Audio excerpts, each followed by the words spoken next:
그는 그런 종류의 괴로움에서 벗어나려고 양피지 원고의 해독 작업에 더욱 매진했으며 밤이면 더욱더 고통을 가중시키는 그녀의 악이 없는 애정으로부터 도망치고자 했다. 그러나 그녀를 피하면 피할수록 그녀의 순진한 웃음과 기분 좋은 고양이가 내는 가르릉거리는 듯한 목소리와 즐거이 부르는 노랫소리가 그리워 안달이 났다. 어느 날 밤 그들 부부는 아우렐리아노의 침대로부터 30피트 밖에 떨어져 있지 않는 곳에 은쇄공 작업을 위한 의자 위에서 배를 맞춘 것 작업대 위에 놓인 유리병을 깨트려 염산이 흥건히 흘러내리는 속에서도 사랑의 행위를 멈추지 않았다. 그날 밤 아우렐리아노는 그들이 쏟아내는 시끄러운 소리 때문에 밤을 꼬박 새워야 했고 이튿날까지 10가지 오른 몸으로 속임없이 상해 울음 터뜨렸다. 처음으로 아몬드 나무 그늘 밑을 찾아간 그는 니그로 만타가 나타나기를 기다리며 초조하게 시간을 보내고 있었다. 그는 기다림의 불안에 몸을 떨며 아마란타 우르슬라에게 얻어낸 1페소 50센트의 돈을 소나기에 꼭 움켜쥐고 있었다. 이처럼 그가 돈을 가지고 온 이유는 그녀를 매춘부 같은 기분에 빠뜨려 모욕감을 준 뒤 욕정을 채우려는 계산에서였다. 니그로 만타는 그를 촛불이 밝혀진 그녀의 침실로 데리고 가 난잡한 사랑으로 얼룩진 요가 깔린 접을 수 있는 간이 침대로 안내했다. 그녀는 그를 어린아이 취급해 자신의 돌처럼 단단하고 억센 몸뚱이로 가볍게 상대해 준 심산이었다. 그러나 그의 놀라운 정력이 발생되자 그녀의 몸은 지진을 만난 듯이 심하게 요동을 쳐야만 했다. 이날부터 그들은 애인 사이가 되었다. 아우렐리아노는 양피지 원고에 매달려 오전 시간을 보낸 다음 낮잠 시간이 되면 니그로 만타가 기다리고 있는 그녀의 침실로 갔다. 그녀는 그에게 처음에는 지렁이처럼 하다가 다음에는 달팽이처럼 하고 마지막으로 개처럼 사랑하는 법을 가르쳐 주었으며 다른 손님들을 받아야 할 시간까지 그와 함께 뒹굴었다. 몇 주일이 지난 뒤에야 아우렐리아노는 니그로 만타가 첼로줄로 엮은 듯이 보이는 띠를 허리에 차고 있다는 것을 알게 되었다. 그것은 그녀가 태어날 때부터 몸에 지니고 있는 듯이 보였으며 강철처럼 단단한데다 시작과 끝을 구분할 수도 없었다. 그들은 사랑행위를 나누는 중간중간에 침대 위에 알몸으로 앉아 어지럼증을 일으키는 맹렬한 더위와 녹슨 양철 지붕 사이로 비추는 한낮의 별과 같은 빛을 바라보며 식사를 했다. 니그로 만타는 웃으면서 고백하기를 자기를 뼈골까지 녹아내리게 만드는 정열적인 남자를 만나기는 그가 처음이라고 했다.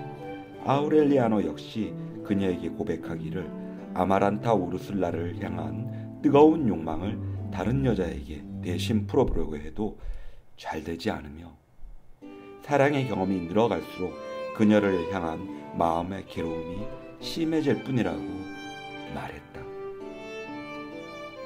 그의 고백을 듣고 나서도 니그로 만타는 그를 변함없이 다정하게 맞아주었다. 다만 이때부터는 반드시 화대를 받았다. 그에게 돈이 없는 날이면 외상을 표시하는 방법으로 문틀에 언지 손톱으로 금을 하나씩 그어대기도 했다. 날이 어두워져 니그로 만타가 새로운 손님을 맞기 위해 광장의 어둠 속으로 나가 서성이는 동안 아우렐리아노는 마치 남의 집인 양 자기 집 복도를 지나 매일 비슷한 시간에 저녁 식사를 하고 있는 아마란타 우르슬라와 가스통에게 인사를 하는 것도 잊고서 자기 방으로 들어가 버리곤 했다.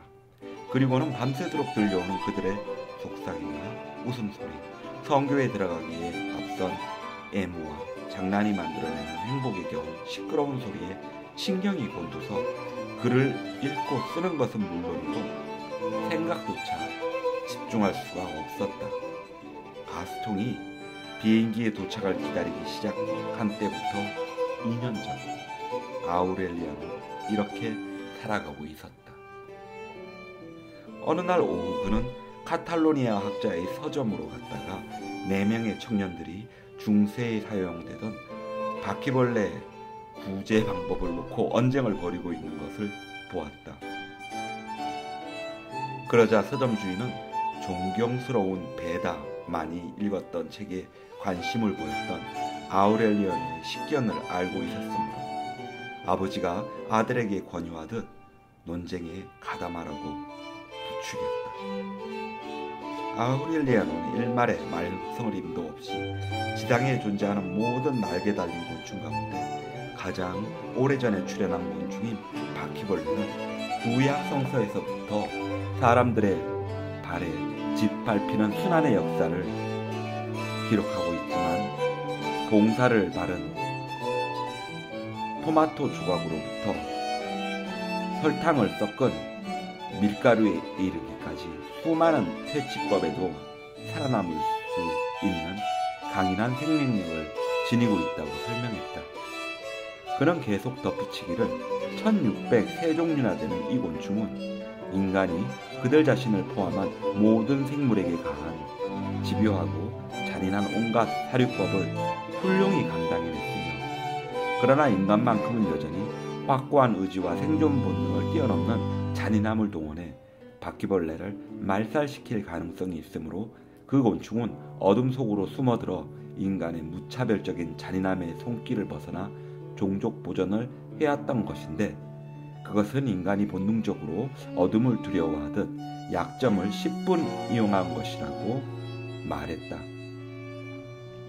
반면에 바퀴벌레는 햇볕에는 맥을 못 추므로 중세 이래로 현대에 이르기까지 태양광선을 이용하는 것만이 바퀴벌레를 구제하는 유일한 방법이라는 것도 설명했다.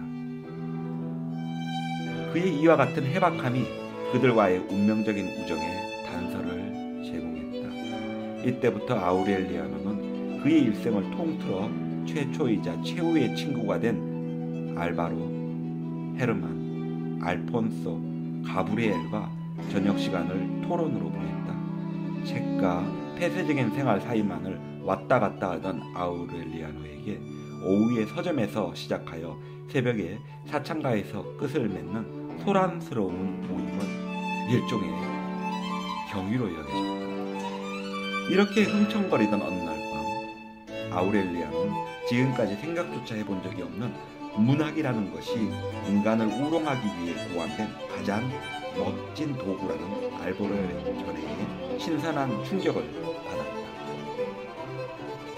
제법 많은 시간이 흐른 뒤에 아우렐리아노는 그들의 그와 같은 독설이 해콩의 새로운 요리법을 알아내는데 도움이 되지 않는 지식이란 아무짝에도 쓸모없다는 카탈로니아 학자의 사상을 이어받는 데서 나왔다는 것을 알게 되었다.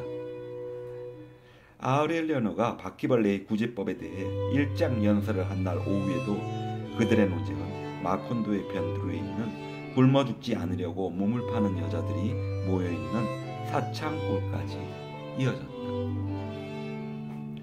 그곳 여주인은 손님이 들어오는 문소리에 웃음으로 반응하는 수입에 민감한 여자였다. 그녀의 끊임없는 미소는 환상과도 같은 현실을 실감나게 해주는 손님들에 대한 배려였다. 그만큼 그녀 주변의 모든 것들은 그녀 자신의 미소만큼이나 허황된 것이어서 현실로 느껴지는 것이 없었으니 가령 누군가가 앉기만 해도 와르르 부서져 내버리는 가구, 부속품은 어디론가 달아나 버리고 텅 비어있는 추궁기 속에서 암탉이 알을 품고 있거나 종이로 만든 꽃으로 꾸며진 정원, 바나나 회사가 진출하기 여러 해 전의 것인 벽에 걸린 달력, 출판된 적이 없는 잡지에서 오려내 액자에 넣어놓은 그림들이 그러했다.